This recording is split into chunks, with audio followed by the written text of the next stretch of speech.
Hello दोस्तों, स्वागत है हमारे YouTube चैनल बिकम टॉपर पर। और हम लोग पढ़ रहे थे फिजिक्स की क्लास में यूनिट 9 किरण प्रकाशिकी एवं प्रकाशिकी यंत्र। तो ये जो हमारी यूनिट 9 थी, इसको हमने on the basis of theoretical portion, यानी कि जो थ्योरेटिकल पोर्शन है इस यूनिट का, वो हमने कंप्लीट कर लिया था अपने पिछले लेक्चर में। और आज के लेक्चर में हम लोग इससे रिलेटेड जो न्यूमेरिकल्स हैं, इस यूनिट के जो न्यूमेरिकल्स हैं उनको यहाँ पर सॉल्व करेंगे। और न्यूमेरिकल काफ़ी इंपॉर्टेंट भी होते हैं हमारे एग्जाम के लिए, क्योंकि अगर आप एग्जाम में न्यूमेरिकल पोर्शन प्रिफर करते हैं करना, तो या तो आपको एग्जैक्ट नंबर मिलेंगे, जितने मार्क्स का वो क्वेश्चन आया होगा उतने पूरे मिलेंगे, या तो पूरे आपके चले जाएंगे। क्योंकि यहाँ पर हम कोई भी भाषा बनाकर नहीं लिख सकते, हमको एग्जैक्ट आंसर ही निकालना होगा, तभी हम क्वेश्चन को सॉल्व कर सकते हैं और पूरे मार्क्स पा सकते हैं। तो चलिए देखते हैं। और सबसे पहले इसमें हम जो फॉर्मूले आए हैं पूरी यूनिट में, उनका एक क्विक रिवीजन करते हैं, जिससे कि हमको आगे आसानी हो न्यूमेरिकल्स को सॉल्व करने में। क्योंकि कुछ लोगों ने अभी पूरे लेक्चर्स नहीं देखे होंगे, जिससे उनको फॉर्मूले अच्छी तरह से लर्न नहीं होंगे। और जब तक आपको फॉर्मूले अच्छी तरह से लर्न नहीं होंगे, आप न्यूमेरिकल पोर्शन नहीं कर सकते हैं। क्योंकि न्यूमेरिकल्स में हमको सबसे ज़्यादा जो ज़रूरत पड़ती है वो फॉर्मूले की ही ज़रूरत पड़ती है। तो चलिए सबसे पहले देखते हैं इस यूनिट में आए हुए सभी फॉर्मूलों को, जिनका यूज हम आगे न्यूमेरिकल्स में करेंगे। और उसके बाद हम एक तरफ से न्यूमेरिकल सॉल्व करना स्टार्ट करते हैं।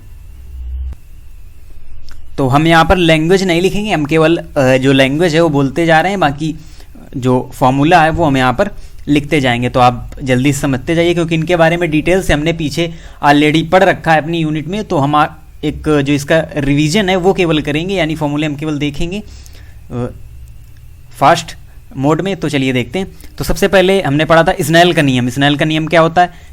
n बराबर sine i upon sine r. जब हमको i दिया हो, r दिया हो और n निकालना हो, तो हम यूज करेंगे स्नेल के नियम का। और इसी के व्यापक रूप से निकले थे और फार्मूले, यानी कि वेग और अपवर्तनांक में संबंध। तो ये होता है v बराबर c अपान n। उसके बाद तरंग दैर्घ्य और अपवर्तनांक में संबंध, उसका फार्मूला क्या होता है? लैम्डा 2 लैम्डा 1 अपान n। ये फार्मूला होता है तरंग दैर्घ्य और अपवर्तनांक में संबंध का। उसके बाद अपवर्तनांक निकालना, यानी जल के सापेक्ष कांच का अपवर्तनांक क्या होता है? ANG अपान ANW। यहाँ पर W क्या है? W वाटर यानी कि जल, G ग्लास यानी कि कांच, A एयर यानी कि वायु। और अगर कहीं पर द्रव आ जाए तो वहाँ पर हम L का यूज करेंगे, यानी कि लिक्विड द्रव, और जल अलग है यानी कि उसको W से प्रदर्शित करेंगे। अब वास्तविक गहराई और आभासी गहराई में संबंध, तो n बराबर होता है वास्तविक गहराई अपान आभासी गहराई, यानी कि n बराबर capital H upon small h। और क्रांतिक कोण व अपवर्तनांक में संबंध, इसका फार्मूला क्या होता है? n बराबर 1 अपान साइन c। और अगर बात करें गोलीय पृष्ठों पर अपवर्तन का सूत्र, तो ये हमने निकाला था n अपान v माइनस 1 अपान u बराबर n माइनस 1 अपान r। तो ये फार्मूला हमारा गोलीय पृष्ठों पर अपवर्तन का सूत्र। अब आगे हम पहुंचते हैं लेंस पर। तो यहाँ पर जो लेंस का सूत्र था 1 अपान f बराबर 1 अपान v माइनस 1 अपान u। f होती है लेंस की फोकस दूरी, v प्रतिबिंब तक की दूरी और u वस्तु तक की दूरी। और उसके बाद आता है लेंस मेकर सूत्र। ये होता था हमारा 1 अपान v माइनस 1 अपान u बराबर n माइनस 1 अपान r1 माइनस 1 अपान r2। ये था हमारा लेंस मेकर सूत्र। उसके बाद द्रव की फोकस दूरी और वायु की फोकस दूरी में संबंध, उसका फार्मूला होता था FL अपान FA बराबर ANG माइनस 1 अपान LNG माइनस 1। उसके बाद हम देखते हैं कि उत्तल लेंस की जो फोकस दूरी होती है, उत्तल लेंस की जो फोकस दूरी होती है वो होती है धनात्मक। और अवतल लेंस की फोकस दूरी, अवतल लेंस की फोकस दूरी होती है ऋणात्मक। और द्वि उत्तल लेंस के लिए जो वक्रता त्रिज्या होती है R1 वो होती है पॉजिटिव और R2 होती है निगेटिव। ये द्वि उत्तल लेंस के लिए है। और द्वि अवतल लेंस के लिए R1 होती है ऋणात्मक और R2 होती है धनात्मक। तो ये भी आपको याद रखनी, क्योंकि इनका यूज आगे न्यूमेरिकल्स में होगा। जब हमको फोकस दूरी लेनी होगी, तो अगर उत्तल लेंस दिया होगा तो हम धनात्मक फोकस दूरी लेंगे, और अवतल लेंस दिया होगा तो हम ऋणात्मक फोकस दूरी लेंगे। आगे इसमें रेखीय आवर्धन, यानी लेंस का रेखीय आवर्धन m बराबर v अपान u बराबर i अपान o। ये होता है लेंस का रेखीय आवर्धन। उसके बाद फार्मूला आता है लेंस की क्षमता का जो कि होता है P बराबर 1/f, और f यहाँ पर होता है किसमें, मीटर में। उसके बाद आता है संयोजन की फोकस दूरी, दो लेंसों का संयोजन है, उसकी फोकस दूरी 1/f बराबर 1/f1 प्लस 1/f2। ये होता है दो लेंसों के संयोजन की फोकस दूरी। उसके बाद आता है प्रिज्म, हमारा लेंस हो गया, उसके बाद हमने प्रिज्म में प्रवेश किया। उसके बाद प्रिज्म के जो फॉर्मूले होते हैं उसमें होता है n बराबर sine a plus delta m/2 upon sine a/2। ये होता है प्रिज्म के पदार्थ का अपवर्तनांक का सूत्र। उसके बाद अल्पतम विचलन, ये होता है डेल्टा m बराबर 2i माइनस a होता है अल्पतम विचलन। और उसके बाद पतले प्रिज्म द्वारा विचलन, इसका जो फॉर्मूला होता है वो होता है डेल्टा m बराबर n-1 इंटू a। ये होता है पतले प्रिज्म द्वारा विचलन। उसके बाद आता है कोणीय परिक्षेपण, ये क्या होता है, थीटा बराबर nv minus nr into a। ये होता है कोणीय परिक्षेपण का फॉर्मूला, यानी कि थीटा यहाँ पर होता है कोणीय परिक्षेपण, nv होता है बैंगनी प्रकाश के लिए अपवर्तनांक, और nr रेड प्रकाश के लिए अपवर्तनांक, और a होता है प्रिज्म का अपवर्तन कोण या अपवर्तक कोण। उसके बाद आता है परिक्षेपण क्षमता, यानी कि ओमेगा बराबर nv माइनस nr अपान ny माइनस 1। ये होता है परिक्षेपण क्षमता का फॉर्मूला।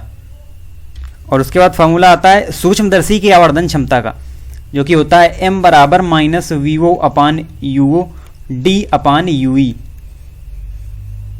ये होता है। उसके बाद दूरदर्शी की आवर्धन क्षमता, ये होती है m बराबर माइनस fo अपान uv। और इसकी अलग अलग स्थितियों में भी अलग अलग फॉर्मूले होते हैं, तो उनके बारे में डिटेल से हमने पिछले लेक्चर में पढ़ा है। तो यहाँ पर हमको केवल वही इंपॉर्टेंट फॉर्मूले देखने थे जिनका यूज डायरेक्ट होता है न्यूमेरिकल्स में, तो हमने सभी का एक क्विक रिवीजन किया है यहाँ पर। और अब हम देखेंगे जो हमारी प्रश्नावली है, जो एनसीईआरटी बुक की जो प्रश्नावली है, तो आप अपनी बुक को ओपन कर लीजिए, जो बुक आपके पास अवेलेबल हो। अगर अवेलेबल नहीं है तो टेलीग्राम में PDF डाउनलोड कर दी गई है, तो आप वहाँ से उसको डाउनलोड कर सकते हैं PDF को, और उससे क्वेश्चंस को देख सकते हैं।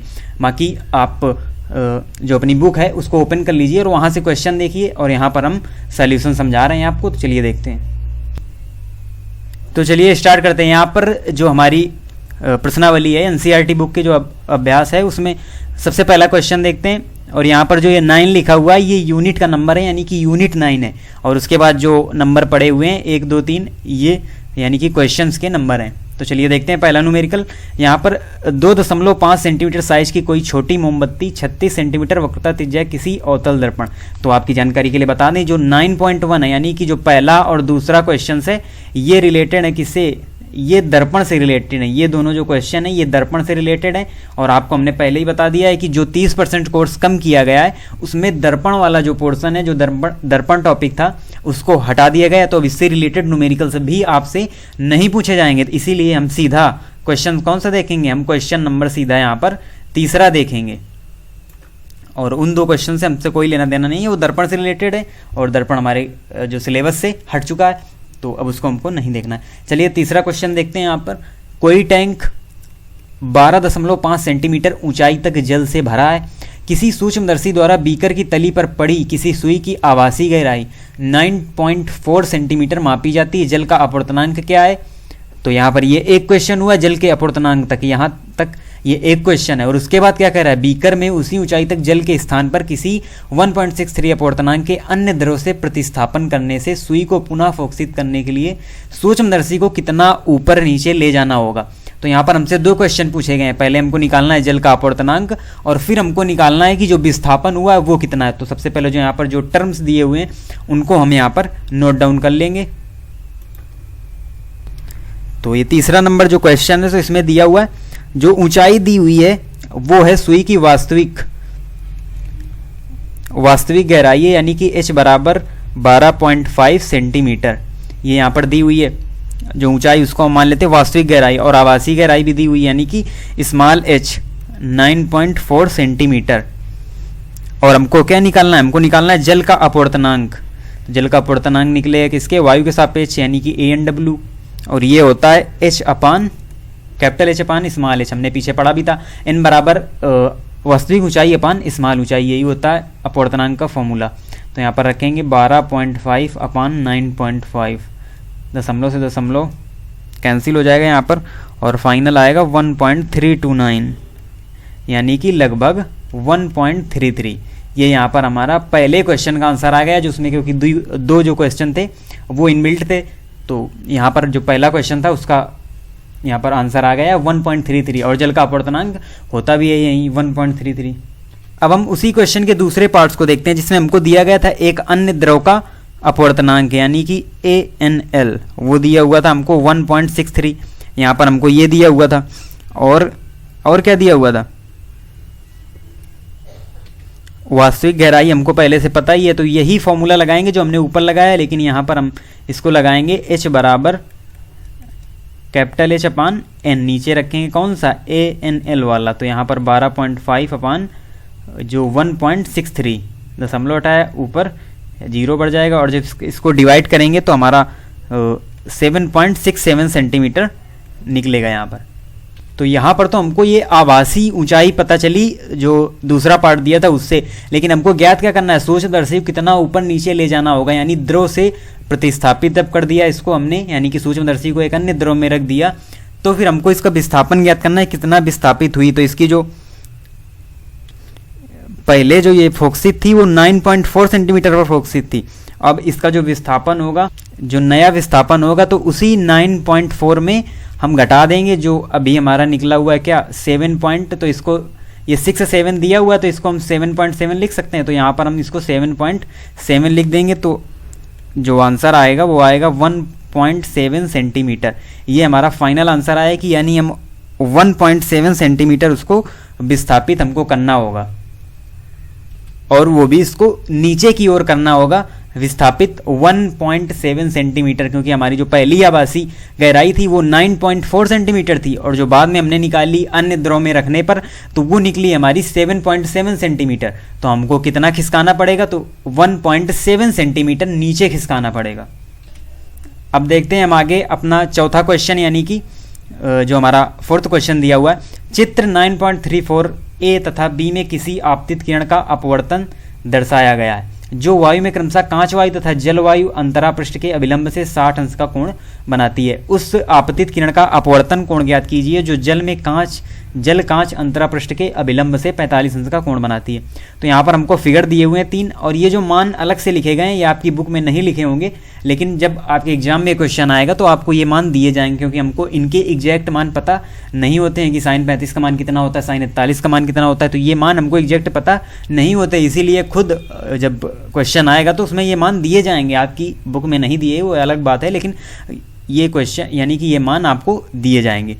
तो ये मान आपको दे दिए गए, और यहाँ पर 3 फिगर दिए हुए हैं, तो 2 फिगर से हमको क्या निकालना है, हमको निकालना है जल कांच अंतरा पृष्ठ में, यानी कि हमको चाहिए WNG, वो हमको यहाँ पर नहीं दिया हुआ है, तो वो हम किससे निकालेंगे, इन 2 फिगर से, यानी कि फिगर ए और फिगर बी से, इन दोनों के माध्यम से हम निकाल लेंगे WNG।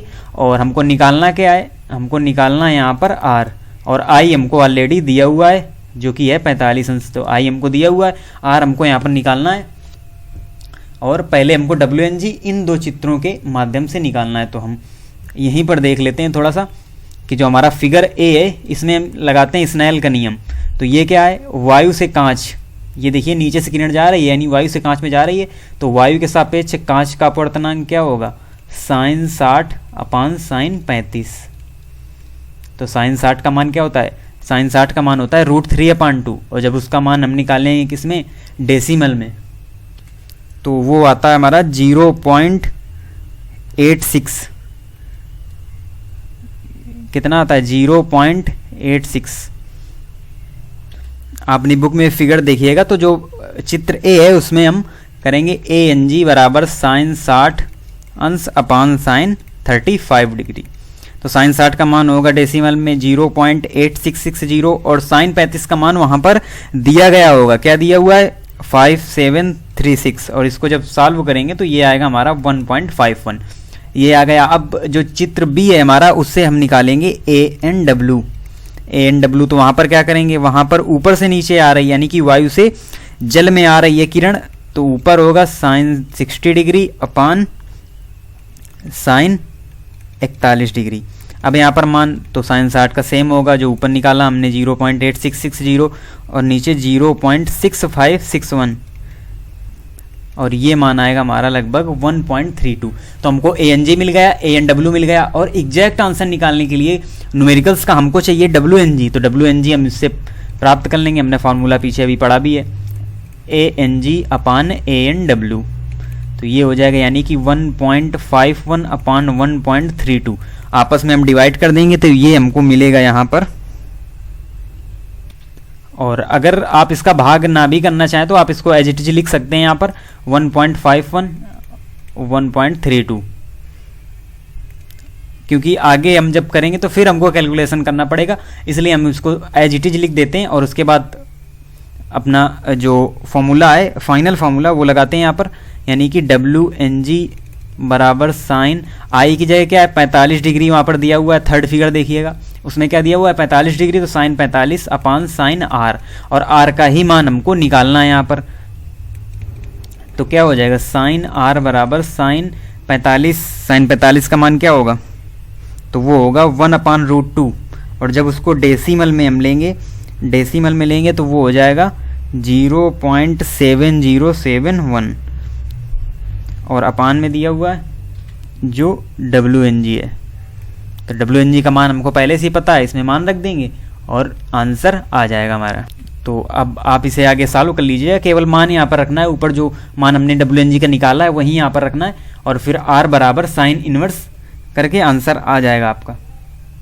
अब देखते हैं अगला क्वेश्चन, जो कि है 5वां क्वेश्चन हमारा। जल से भरे 80 सेंटीमीटर गहराई के किसी टैंक की तली में कोई छोटा बल्ब रखा गया है। जल के पृष्ठ का वह क्षेत्र ज्ञात कीजिए जिससे बल्ब का प्रकाश निर्गत हो सकता है। जल का अपवर्तनांक 1.33 है। तो सबसे पहले हमको किसी भी न्यूमेरिकल में करने, सबसे पहले हमको ये देखना होगा उस न्यूमेरिकल में कि क्या हमको दिया हुआ है और क्या हमको निकालना है। तो यहाँ पर हमको गहराई दी हुई है 80 सेंटीमीटर, अपवर्तनांक यानी कि n भी हमको यहाँ पर दिया हुआ है। हमको निकालना क्या है, वह क्षेत्र, पृष्ठ का वह क्षेत्र, यानी कि हमको क्षेत्रफल निकालना है, πr² निकालना है, क्षेत्रफल निकालना है। तो इसके लिए एक फिगर की हमको आवश्यकता पड़ेगी, और यहाँ पर क्या कह रहा है, बल्ब को बिंदु प्रकाश स्रोत मानिए, यानी कि यहाँ पर एक कोई बल्ब रखा हुआ है टैंक की तली पर, तली में, जिसमें कि टैंक में जल भरा हुआ और उसकी तली में एक बल्ब रखा हुआ है जिससे कि प्रकाश निकल रहा है, और उससे एक फिगर बनाना है जिसकी ऊंचाई दी हुई है 80 सेंटीमीटर और जल का अपवर्तनांक दिया हुआ है और उसका हमको क्षेत्रफल निकालना है। तो चलिए देखते हैं। तो इसमें इस प्रकार से कुछ फिगर बनेगा। तो ये जो फिगर है, तो यहाँ पर यानी कि यहाँ पर नीचे यहाँ पर बल्ब लगा हुआ है और ये जल भरा हुआ है, ये एक टैंक है, तो उसकी तली में यहाँ पर बल्ब लगा हुआ है। अब उससे जो निर्गत प्रकाश किरणें हैं वो ऊपर जा रही हैं और हमको निकालना है क्षेत्रफल इसका, यानी कि इस पूरे क्षेत्र का क्षेत्रफल हमको निकालना है। तो ये वही क्षेत्र होगा, और हमने यहाँ पर बल्ब को प्रकाश स्रोत मान लिया है। और टैंक की तली में रखे बल्ब से जो प्रकाश किरणें निकलेंगी वो जल के पृष्ठ से तभी निर्गत होंगी जब आपतन कोण जलवायु यानी कि क्रांतिक कोण से कम या उसके बराबर होगा। तो जो आपतन कोण होगा वो अगर क्रांतिक कोण C से कम अथवा उसके बराबर होगा तभी ये प्रकाश किरणें जल के पृष्ठ से निर्गत होंगी। तो यहाँ पर ये जो R दी हुई है ये त्रिज्या हो गई इस पृष्ठ की, और h ऊंचाई हमको पहले से ही वहाँ पर दी हुई है जो कि है h बराबर 80 सेंटीमीटर हमको दी हुई है, और n दिया हुआ है 1.33। ये हमको अपवर्तनांक दिया हुआ है, ऊंचाई दी हुई। सबसे पहले हम क्या करेंगे, तो सबसे पहले यहाँ पर हम फॉर्मूला लगाएंगे क्रांतिक कोण वाला, क्योंकि यहाँ पर ये जो कोण बन रहा है C, ये क्रांतिक कोण है जो C यहाँ पर बन रहा है। तो वो फार्मूला क्या होता है, वो होता है ANW, यानी कि n बराबर 1/sin C होता है, लेकिन हम n की जगह कुछ भी रख सकते हैं, यानी कि जो माध्यम दिया हो, वायु, जल, वायु से यहाँ पर जल, वायु में बल्ब रखा हुआ है और जल में उसकी किरणें जा रही हैं, इसीलिए हमने यहाँ पर लगाया ANW जो कि होगा 1/sin C। तो अब sin C क्या होगा, sin C होगा 1/n, और n की जगह हम रखेंगे 1.33, और 1.33 को हम 4/3 भी तो लिख सकते हैं, क्योंकि हमने पढ़ा भी है कि 1.33 जो होता है वो 4/3 का ही जो डेसिमल में रूप होता है। तो इसको हम फ्रैक्शन में चेंज कर लेंगे तो हमको आसानी होगी कैलकुलेशन को करने में। तो ये हो जाएगी 3/4, यानी कि जो हमारा sin C आ गया वो आ गया 3/4। तो हमको sin C यहाँ पर प्राप्त हो गया। अब यहाँ फिगर में देखिएगा कि हमको चाहिए पृष्ठ का क्षेत्रफल, यानी कि हमको R चाहिए। अगर हमको त्रिज्या पता चल जाए तभी हम इसका क्षेत्रफल निकाल पाएंगे, और त्रिज्या यहाँ पर क्या है, यहाँ पर त्रिज्या कर रही है लंब का कार्य, यानी कि हमको h तो पता है लेकिन हमको r नहीं पता, तो r कब पता होगी, जब हमको कोण पता होगा। तो इसीलिए कोण को पता करने के लिए साइन सी तो हमको पता हो गया, लेकिन जब हमको tan पता होगा तभी h और r में यहाँ पे संबंध बन पाएगा। तो हमको साइन से tan बनाना है, तो हमको जो ट्रिग्नोमेट्री वाला जो फंक्शंस होते हैं उन्हीं का यहाँ पर यूज करना होगा। तो हमको यहाँ पर लगाना है tan c हो जाएगा। तो साइन क्या होता है, लंब अपान कर्ण होता है, यानी कि ये जो 3 है ये है लंब और ये 4 है ये है कर्ण। तो लंब अपान कर्ण होता है साइन सी, और tan c क्या होता है, यानी कि tan क्या होता है, वो होता है लंब अपान आधार, यानी ऊपर तो 3 आएगा ये तो फिक्स है, नीचे हमको लंब अपान आधार लाना है। तो कर्ण पता है, लंब पता है, तो हम आधार निकाल लेंगे, यानी कि आधार आएगा 5। क्यों, क्योंकि 16 + 9 25, और 25 का जब वर्गमूल लेंगे तो 5 आ जाएगा, यानी कि 3/5 ये आ गया हमको tan c। सॉरी यहाँ पर थोड़ी सी मिस्टेक हो गई, ये जो लंब और कर्ण है, तो जब हमको आधार निकालेंगे तो हम कर्ण स्क्वायर में लंब स्क्वायर घटाएंगे पाइथागोरस प्रमेय से, यानी कि हम यहाँ पर 4 स्क्वायर में 3 स्क्वायर घटाएंगे, यानी कि 16 में जब हम 9 घटाएंगे तो हमको मिलेगा 7। तो यहाँ पर आएगा √7 न कि 5, √7, यानी कि जो tan c है वो हमको मिल जाएगा 3/√7। तो हमको tan c प्राप्त हो गया। h हमको पता है और निकालना क्या है, हमको निकालना है r, जिससे कि हमको πr² यहाँ पर पता चल सके। तो हम आगे सॉल्व करते हैं और चित्र से tan c बराबर लंब अपान आधार यानी कि r/h। तो यहाँ से r बराबर क्या आ जाएगा, r बराबर आ जाएगा h tan c।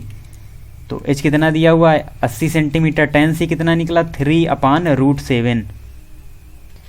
तो ये यहाँ पर हो जाएगा 240/√7, यानी कि जो फाइनल आंसर आएगा यहाँ पर वो आएगा 90.74 सेंटीमीटर। ये तो आ गया हमारी क्या आर आई है केवल अभी, और हमको निकालना क्या है, हमको निकालना है इसका क्षेत्रफल पृष्ठ का, यानी कि πr²। और आपको कैलकुलेशन में बहुत ही ज़्यादा ध्यान रखना है, बहुत ही सावधानी से कैलकुलेशन करना है, नहीं तो आप गलत कर बैठेंगे, क्योंकि यहाँ पर 90.74 सेंटीमीटर दी हुई है। अब हम इसको किस में बना लेते हैं, मीटर में बना लेते हैं। तो मीटर में क्या हो जाएगी, ये हो जाएगी 0.907 मीटर। और अब हम निकालते हैं क्षेत्रफल। तो क्षेत्रफल क्या होगा, यानी कि एरिया ये होगा πr², और पाई का मान क्या होता है 22/7 या 3.14। तो 3.14 हम लिख लेते हैं और 0.907 का यहाँ पर स्क्वायर कर लेते हैं। तो जो हमारा फाइनल यहाँ पर आंसर आएगा वो आएगा 2.58 मीटर स्क्वायर, या इसे लिख सकते हैं हम लगभग 2.6 मीटर स्क्वायर। तो ये हमारा आ गया फाइनल आंसर। तो आपको इसी तरह से निकालना है, स्टेप वाइज स्टेप करते जाना है, क्योंकि जो आपकी एनसीईआरटी बुक की ये न्यूमेरिकल्स हैं ये काफ़ी लॉन्ग भी लगेंगे, और एक ही न्यूमेरिकल के अंदर उन्होंने कई सारे न्यूमेरिकल्स को इंक्लूड किया है, यानी कि एक से जुड़े हुए फिर दूसरा, यानी कि कई स्टेप्स में इन न्यूमेरिकल्स को हल करना पड़ता है। तो ये लॉन्ग टाइप क्वेश्चन में आ सकते हैं आपकी फिजिक्स में, तो आपको इसको अच्छी तरह से करना है, जिससे कि आप पूरे में पूरे यानी कि एग्जैक्ट नंबर पा सकें। अब देखते हैं छठा नंबर, वो क्या कह रहा है, कोई प्रिज्म अज्ञात अपवर्तनांक के कांच का बना है, कोई समांतर प्रकाशपुंज इस प्रिज्म के किसी फलक पर आपतित होती है, प्रिज्म का न्यूनतम विचलन कोण 40 डिग्री मापा गया है, प्रिज्म के पदार्थ का अपवर्तनांक क्या है। ये एक क्वेश्चन हो गया। प्रिज्म का अपवर्तन कोण 60 डिग्री है, यदि प्रिज्म को जल में रख दिया जाए तो प्रकाश के समांतर पुंज के लिए न्यूनतम विचलन कोण का परिकलन कीजिए। यानी कि यहाँ पर दो चीज़ें पूछी गई हैं, यानी कि n बराबर क्या होगा और डेल्टा m, यानी कि न्यूनतम विचलन कोण क्या होगा। दो क्वेश्चन है इसमें भी, तो इसको भी अच्छी तरह से हम देखेंगे। तो चलिए देखते हैं। तो सबसे पहले हम मान लिख लेते हैं क्या दिया गया है, कौन सा क्वेश्चन है हमारा, क्वेश्चन नंबर 6 है। तो इसमें हमको दिया हुआ है अपवर्तन कोण यानी कि कोण A 60 डिग्री और डेल्टा m यानी कि न्यूनतम विचलन कोण 40 डिग्री, ये दो हमको दिए हुए हैं। और हमको निकालना क्या है, जल का अपवर्तनांक, यानी वायु के सापेक्ष जल का अपवर्तनांक निकालना है हमको। तो यहाँ पर हम प्रिज्म के अपवर्तनांक वाला फॉर्मूला लगाएंगे, यानी कि ANG बराबर, फॉर्मूला हमने पीछे पढ़ा है, हम डायरेक्ट मान इसमें रख रहे हैं, साइन A प्लस यानी कि 60 + 40/2 और अपान साइन A/2 तो 60/2। तो यहाँ पर क्या हो जाएगा, तो ये हो जाएगा sine 50 degree upon sine 30 degree. तो साइन 50 डिग्री का मान आपको क्वेश्चन में दिया जाएगा, और यहाँ पर दिया भी हुआ है क्वेश्चन में। 0.766 अपान साइन 30 का मान होता है 1/2, तो इसको लिख लेंगे हम 0.5, और इसका जब हम डिवाइड करेंगे तो हमारा जो मान निकलेगा वो निकलेगा यहाँ पर 1.53, यानी कि जो हमारा अपवर्तनांक आ गया, ये हमारा पहला क्वेश्चन है, यानी 6 का जो पहला पार्ट, क्योंकि वहाँ पर 2 क्वेश्चंस पूछे गए हमको जो एक ही से लिंक क्वेश्चन है, तो यहाँ पर जो पहला क्वेश्चन है यानी कि अपवर्तनांक जो निकालना था वो हमारा निकल आया ANG बराबर 1.53। अब हम आगे देखते हैं, जो कह रहा था कि यदि प्रिज्म को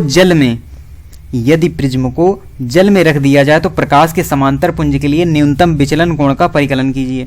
तो यहाँ पर अगर हमको उसको जल में रखना है तो हमको अपवर्तनांक यहाँ पर चाहिए कौन सा, WNG वाला। तो जब हम WNG निकालेंगे, WNG होगा ANG अपान ANW। तो ANG का मान अभी हमने निकाला 1.53 और ANW का मान हमारे क्वेश्चन में दिया हुआ है 1.33। तो जो WNG आया यहाँ पर वो आ गया 1.15, ये निकला है हमारा WNG, और हमको A ऑलरेडी पता है, और हमको निकालना क्या है, हमको निकालना है यहाँ पर डेल्टा M।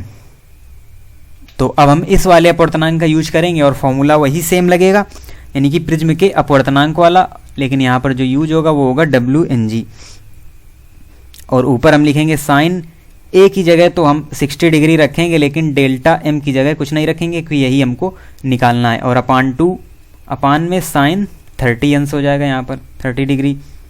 अब आगे जब सॉल्व करेंगे तो ये हो जाएगा यहाँ पर 1.15, उसका मान हमने रख दिया, और ये एज इट इज लिख देंगे 60 डिग्री प्लस डेल्टा M अपान 2 और अपान में 1/2 आएगा। अब इसको आगे सॉल्व करते हैं, तो ये जो 1/2 है वो उधर चला जाएगा, यानी कि 0.575 बराबर आ जाएगा साइन 60 प्लस डेल्टा M अपान 2। इतना हमको यहाँ पर प्राप्त हो गया। अब हम साइन को इस तरफ ले आएंगे, यानी कि 60 डिग्री प्लस डेल्टा M/2 बराबर साइन इनवर्स 0.575, और ये भी मान आपको दिया जाएगा कि साइन इनवर्स 0.575 का जो मान होगा वो क्या होगा, ये भी आपको क्वेश्चन में दिया होगा, क्योंकि इसका हम एग्जैक्ट मान नहीं निकाल सकते हैं। तो ये यहाँ पर क्वेश्चन में दिया भी हुआ है, तो जो साइन इनवर्स 0.575 का मान होगा वो होगा 35.1, यानी कि हम यहाँ पर लिखेंगे 60 डिग्री प्लस डेल्टा M बराबर 2 इंटू 35.1 डिग्री। हमको निकालना क्या है, हमको निकालना है डेल्टा M। तो डेल्टा M क्या हो जाएगा यहाँ पर, ये हो जाएगा 70.1 माइनस 60 डिग्री, यानी कि 10.1 डिग्री हमको यहाँ पर प्राप्त होगा। तो यही हमारा फाइनल आंसर होगा, यानी कि जो न्यूनतम विचलन कोण होगा डेल्टा M वो यहाँ पर निकलेगा 10.1 डिग्री, या इसको लगभग हम मान लेंगे 10 डिग्री। अब इतना लंबा ये क्वेश्चन लगा है, आपको इसी प्रकार से लगाना भी है एग्जाम में, लेकिन इसकी एक शॉर्ट ट्रिक भी होती है, जो कि आगे आप जब डिफेंस सेक्टर में आएंगे, यानी आगे आके जब आप एयरफोर्स नेवी की प्रिपरेशन करेंगे तो वहाँ पर आपको ऑप्शन टिक करने होंगे। तो यहाँ पर एक डायरेक्ट फार्मूला होता है इसका, आप आंसर को अपने चेक कर सकते हैं इस फार्मूले का यूज करके, लेकिन जो आपको क्वेश्चन लगाना है वो आपको डिटेल में ही लगाना होगा, क्योंकि ये बोर्ड परीक्षा है, कोई कम्पिटेटिव एग्जाम नहीं है जिसमें हमको कोई ऑप्शन टिक करना हो। तो इसका जो शॉर्ट फार्मूला होता है, यानी कि जल में डुबाने में जो प्रिज्म का विचलन कोण होता है वो 1/4 हो जाता है वायु में विचलन कोण के। तो ऊपर हमको दिया हुआ था ना डेल्टा M, वायु में क्या दिया हुआ था 40 डिग्री, और जब इसको हम जल में डुबा देंगे तब इसका जो विचलन कोण है वो हो जाएगा 1/4, यानी 40 का 1/4 कितना होता है 10 डिग्री। तो ये डायरेक्ट एक अप्रोच होती है जो कि हमको आगे यूज करनी होगी जब हम कम्पिटेटिव एग्जाम की प्रिपरेशन करेंगे, यानी कि जब हमको ऑप्शन टिक करना होगा। और जो इस सवाल को लगाने का प्रॉपर जो वे है वो इसी तरह से हमको लगाना है, स्टेप बाय स्टेप, क्योंकि ये काफ़ी लॉन्ग सवाल है। अब आगे देखते हैं 7 नंबर क्वेश्चन, वो है अपवर्तनांक 1.55 के कांच से दोनों फलकों की समान वक्रता त्रिज्या के उभयोत्तल लेंस निर्मित करने हैं। यदि 20 सेंटीमीटर फोकस दूरी के लेंस निर्मित करने हैं तो अपेक्षित वक्रता त्रिज्या क्या होगी। तो यहाँ पर हमको क्या दिया हुआ है, यहाँ पर हमको फोकस दूरी दी गई है और अपवर्तनांक दिया गया है, और कौन सा लेंस है, ये है उभयोत्तल लेंस, यानी कि दोनों लेंस हैं वो उत्तल लेंस ही हैं। और हमको निकालनी क्या है, हमको निकालनी है वक्रता त्रिज्या। तो यहाँ पर हम वही वाला अपना फार्मूला लगाएंगे, कौन सा, यानी कि 1/f लेंस मेकर फार्मूला जो होता है n-1 1/r1 माइनस 1/r2। तो ये वाला फॉर्मूला यहाँ पर हमको लगाना है। लेकिन हमको यहाँ पर विशेष जो ध्यान रखना है वो इस बात का ध्यान रखना है कि हमने क्या पढ़ा था पीछे थ्योरी में, कि जो उभयोत्तल लेंस यानी कि जो द्विउत्तल लेंस होता है उसकी जो R1 होती है वो तो पॉजिटिव होती है, लेकिन जो R2 होती है वो माइनस होती है, यानी कि ऋणात्मक होती है। तो हमको वही वैल्यू हमको यहाँ पर रखनी है। हमको फॉर्मूला में यही याद रखना है। डायरेक्ट आप इस फॉर्मूले के 1/r1 प्लस 1/r2 नहीं कर सकते हैं, आपको साइन से याद रखना होगा कि कौन सा साइन हमको कहाँ पर लेना है। तो यहाँ पर हम डायरेक्ट मान भी रखते जा रहे हैं और इसको हम जो इसके साइन है वो भी हम अच्छी तरह से यहाँ पर देखेंगे। और जो फोकस दूरी होती है वो धनात्मक होती है उत्तल लेंस की, तो यहाँ पर इससे कोई इशू आएगा नहीं। तो हमको फोकस दूरी वहाँ पर क्या दी हुई है, 20 सेंटीमीटर। तो 1/20 बराबर हमको अपवर्तनांक दिया हुआ है 1.55, तो 1.55 माइनस 1। और R हमको निकालनी है, यानी जो वक्रता त्रिज्या है वो निकालनी है। यहाँ पर R1 R2 कुछ नहीं है, टोटली R ही है, लेकिन 1/R। अगर आपको ये नहीं पता कि द्विउत्तल लेंस में कौन सा धनात्मक होती है कौन सी ऋणात्मक होती है, तो आप इस क्वेश्चन में मिस्टेक कर देंगे, क्योंकि यहाँ पर हमको R2 जब हम माइनस लेंगे तो ये बीच का जो साइन है वो हो जाएगा प्लस, और दोनों तरफ हम लिख देंगे R और R। तो ये क्या हो जाएगी 1/20 बराबर 0.55 इंटू ये क्या हो जाएगी 1/R प्लस 1/R, ये हो गया यहाँ पर 2/R। अब हमको यहाँ पर निकालना क्या है, हमको निकालना है R। तो हम यहाँ पर सीधे कर देंगे R बराबर 2 × 20 × 0.55। तो हमारा जो फाइनल आंसर आएगा वो आएगा R बराबर 22 सेंटीमीटर। 22 सेंटीमीटर, यानी कि प्रत्येक पृष्ठ की वक्रता त्रिज्या कितनी होनी चाहिए, 22 सेंटीमीटर होनी चाहिए। तो यही सिंपल सा हमको फॉर्मूला लगाना था। विशेष जो इसमें याद रखना है, अगर इसी जगह द्विअवतल लेंस होता तो ये सवाल पूरी तरह से बदल जाता, क्योंकि जो हमको फोकस दूरी लेनी होती वो भी हम ऋणात्मक लेते, और जो R1 R2 के मान है वो भी इसके जस्ट अपोजिट होते, जस्ट विपरीत होते। अब देखते हैं अगला क्वेश्चन, यानी कि 8वां क्वेश्चन। कोई प्रकाश पुंज किसी बिंदु P पर अभिसरित होता है। कोई प्रकाश पुंज है P पर अभिसरित होता है। कोई लेंस इस अभिसारी पुंज के पथ में बिंदु P से 12 सेंटीमीटर दूर रखा है। तो ये वस्तु की दूरी है जो 12 सेंटीमीटर दी हुई है। अब दो क्वेश्चन इसमें भी बने। ए नंबर क्वेश्चन क्या कह रहा है कि 20 सेंटीमीटर फोकस दूरी का उत्तल लेंस है। 20 सेंटीमीटर फोकस दूरी का उत्तल लेंस है। और बी नंबर क्वेश्चन क्या है, 16 सेंटीमीटर फोकस दूरी का उत्तल लेंस है। प्रकाश पुंज किस बिंदु पर अभिसरित होता है, यानी कि जो प्रतिबिंब की दूरी है वो हमको बतानी है। v यहाँ पर हमको ज्ञात करनी है, u दिया हुआ है और अलग अलग f दिए हुए हैं। तो अब इसको सॉल्व करते हैं। तो ये है हमारा क्वेश्चन नंबर 8 और उसका हम ए पार्ट करते हैं। तो हमको यहाँ पर f के जो हम u दिया हुआ है वो दिया हुआ है प्लस की 12 सेंटीमीटर, क्योंकि लेंस के दाईं ओर स्थित है, यानी कि वस्तु दाईं ओर स्थित होगी, जिससे कि वो पॉजिटिव यहाँ पर साइन लिया जाएगा। और ए नंबर के लिए क्या है, उत्तल लेंस है, यानी कि फोकस दूरी पॉजिटिव 20 सेंटीमीटर। तो यहाँ पर हम फॉर्मूला लगाएंगे, डायरेक्ट फॉर्मूला लगा रहे हैं 1/v बराबर 1/f प्लस 1/u। ये यहाँ पर फॉर्मूला लगेगा। तो जो 1/v होगा तो 1/20 प्लस 1/12। यहाँ पर जब इसको हम सॉल्व करेंगे 1/v बराबर नीचे एलसीएम लेंगे तो वो आएगा 60 और 3 + 5 यानी कि 8। तो 8/60 यानी कि v बराबर आ जाएगा 60/8 बराबर 7.5 सेंटीमीटर। यानी कि प्रकाश पुंज लेंस के पीछे दाहिनी ओर लेंस से 7.5 सेंटीमीटर दूरी पर अभिसरित होगा। ये तो ए नंबर के लिए, यानी कि ए नंबर क्वेश्चन के लिए ये निकला कि 7.5 सेंटीमीटर दूरी पर अभिसरित होगा। अब हम अगर अवतल लेंस लें तब क्या निकलेगा, तो बी नंबर क्वेश्चन यहाँ पर u सेम होगा, u यहाँ पर सेम होगा और जो f होगी वो यहाँ पर होगी माइनस की, और ये दी हुई है 16 सेंटीमीटर।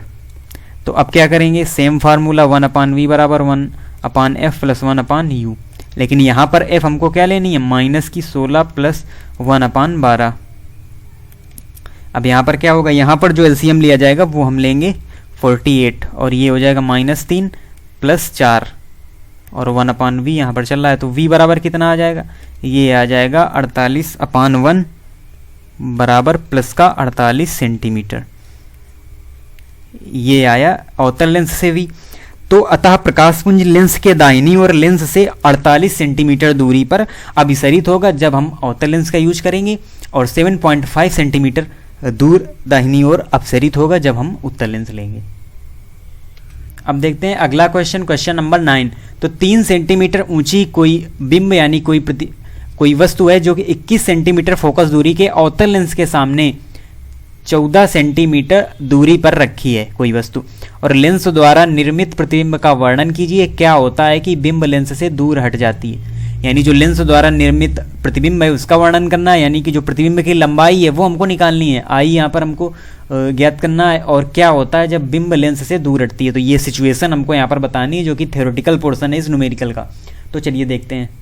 सबसे पहले देखते हैं हमको दिया क्या हुआ है। तो उस बिंब की दूरी दी हुई है, यानी कि माइनस में होगी, वस्तु की दूरी है 14 सेंटीमीटर, और f दी हुई है, ये भी माइनस में लेंगे, क्यों, क्योंकि अवतल लेंस दिया हुआ है तो -21 सेंटीमीटर, और h बराबर 3.0 सेंटीमीटर। ये ऊंचाई है, हम उसको h नहीं मानते, हम उसको o मानते हैं, प्रतिबिंब की जो ऊंचाई है, क्योंकि हमने फॉर्मूले में पढ़ा है कि o और i के बारे में, इसीलिए हम कंफ्यूज हो जाएंगे। अगर हम उसको h मान लेते हैं तो आप लोग कंफ्यूज हो जाएंगे कि हम फार्मूले में तो हमने पढ़ा है रेखीय आवर्धन v/u बराबर i/o, लेकिन आप तो बता रहे h, इसलिए इसको हम o मानेंगे। o क्या है, वो है 3 सेंटीमीटर ऊंची वस्तु है। हमको निकालना क्या, हमको निकालना है i क्या होगा, और एक थ्योरेटिकल पोर्शन है उसके बारे में बताना है। तो सबसे पहले हमको क्या चाहिए, तो हमको u पता है, f पता है, और i निकालने के लिए हमको v भी चाहिए, तभी हम रेखीय आवर्धन निकाल पाएंगे, और उसी की सहायता से हम प्रतिबिंब की लंबाई भी ज्ञात करेंगे। तो v निकालने के लिए 1/v बराबर 1/f + 1/u, ये फार्मूला लगा देंगे लेंस का। तो क्या हो जाएगा 1/-21 + 1/-14। ये जब हम सॉल्व करेंगे तो नीचे एलसीएम आ जाएगा, -42 -2 -3, यानी कि -5/42। तो v आ जाएगा हमारा यहाँ पर -42/5, यानी कि -8.4 सेंटीमीटर। ये आ गया हमारा v, यहाँ पर v कितना आ गया, -8.4 सेंटीमीटर। u हमको पता है पहले से ही, v हमारा निकल आया, और रेखीय आवर्धन का फॉर्मूला क्या होता है, m बराबर v/u बराबर i/o। तो v पता है, u पता है, o पता है, तो हम i निकाल लेंगे। तो चलिए निकालते हैं। तो सभी के मान हमको रखने हैं, m से हमको यहाँ पर कोई मतलब नहीं है। v की जगह v का मान -8.4, u का मान -1.4 बराबर i हमको निकालना है। o का मान क्या रखेंगे हम, वो रखेंगे हम 3.0, यानी कि 30। अब क्या आएगा, i आएगा यहाँ पर, ये कट जाएगा 6 बार, तो i आ जाएगा यहाँ पर 1.8 सेंटीमीटर। 1.8 सेंटीमीटर यहाँ पर आ जाएगा। ये यहाँ पर पॉइंट में नहीं है, ये 14 है, इसीलिए यहाँ पर 14 दिया हुआ है, तो ये 0.6 बार कटेगा, इसीलिए यहाँ पर आएगा i बराबर 1.8 सेंटीमीटर। तो ये यहाँ पर प्रतिबिंब की लंबाई आ गई, और प्रतिबिंब कैसा बनेगा, लंबा, आभासी और सीधा, क्योंकि मान हमको पॉजिटिव प्राप्त हुआ है, तो 1.8 सेंटीमीटर लंबा प्रतिबिंब हमको प्राप्त हो गया। तो ये प्रतिबिंब का वर्णन हो गया। अब जो थ्योरेटिकल पोर्शन है उसको हम देखते हैं। तो थ्योरेटिकल पोर्शन क्या कह रहा है कि क्या होता है कि जब बिंब लेंस से दूर हटती जाती है, तो बिंब यानी कि बिंब से यहाँ पर मतलब प्रतिबिंब नहीं है, बिंब का यहाँ पर मतलब है वस्तु। तो वस्तु जब कहाँ से हटती जाएगी, वस्तु जब लेंस से दूर हटती जाएगी, यानी कि u जब अनंत की ओर जाती जाएगी, तो ये समझ लेते हैं हम कि वो अनंत में पहुंच गई, वस्तु खिसकते हुए वो वस्तु अनंत में पहुंच गई। तो क्या होगा, अगर वो अनंत में पहुंच जाएगी तो उसका जो प्रतिबिंब होगा, जैसे जैसे ये अनंत की ओर जाएगी तो उसका जो प्रतिबिंब होगा वो फोकस की ओर बढ़ने लगेगा, और जब पूरी तरह से वस्तु अनंत में पहुंच जाएगी तो उसका प्रतिबिंब भी एग्जैक्ट फोकस पर आ जाएगा। तो यही इस थ्योरेटिकल पोर्शन का आंसर हो गया। और ये हमने देखा न्यूमेरिकल पोर्शन जो था, हमको प्रतिबिंब की लंबाई निकालनी थी। तो आज की क्लास यहीं तक रखते हैं, क्योंकि काफ़ी बड़े बड़े इसमें सवाल थे, हमने जो सॉल्व किए सवाल, इसीलिए जो न्यूमेरिकल्स हमने सॉल्व किए वो काफ़ी बड़े थे, इसीलिए आज की क्लास हम यहीं तक रखते हैं और इसके आगे हम कंटिन्यू करेंगे अगली क्लास में, और एक एक न्यूमेरिकल आपको बताया जाएगा अच्छी तरह से, चाहे जितनी क्लासें हमको करनी पड़े। इसलिए आप अच्छी तरह समझते हुए चलिए, क्योंकि काफ़ी लॉन्ग न्यूमेरिकल दिए हुए हैं और काफ़ी इंपॉर्टेंट भी है, स्टेप बाय स्टेप इनको निकालना पड़ता है, इसीलिए काफ़ी टाइम भी लगता है, तभी आप अच्छे से समझ पाएंगे। तो आई होप आपको अच्छी तरह से समझ में आया होगा। तो आप इसी तरह से हमारे चैनल से जुड़े रहिए और इस क्लास से जुड़े रहिए और लगातार पढ़ते रहिए। धन्यवाद।